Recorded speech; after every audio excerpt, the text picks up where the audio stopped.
I don't believe that singing should ever be taught from microphones. It should always be taught away from microphones, and then you add in the microphone. The critical thing is that you have to engage your breath when you are learning to sing. Good vocal health is to do with airflow and consistency of airflow, and also usage of vibration within that.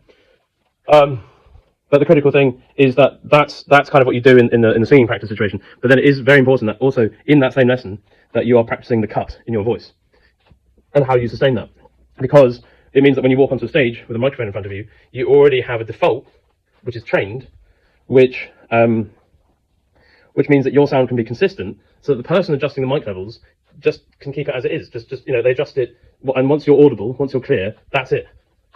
They don't need to adjust it any further.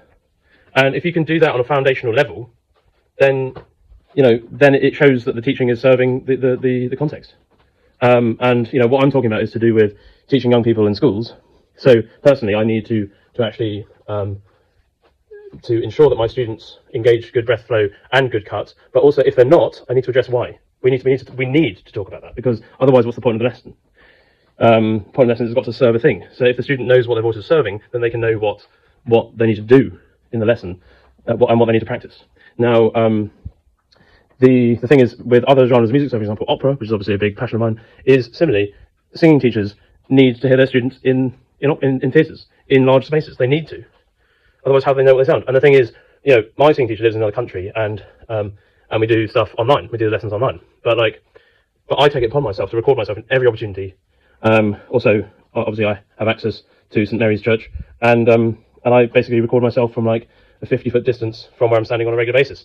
The recording technology can largely be your own teacher, and that's what I use it for. But if somebody is going to teach somebody, either they mention what I mentioned about recording yourself, or they need to be there in critical moments. And if they never hear you live, they are a bad teacher. And if they're not interested in hearing you live, they're a bad teacher. My teacher has very kindly come to hear me sing when he lives in a different country, right? But he's managed it. Whereas apparently there are teachers in conservatoires who don't hear their students live.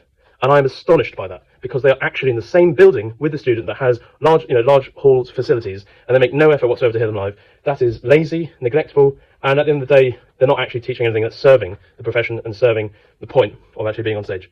So I can address what I'm talking about. I can address it on a local level within a school that I teach in. But if you're teaching any institution, you should be doing the same thing, because you need to. I think every teacher needs to be reminded of what's important.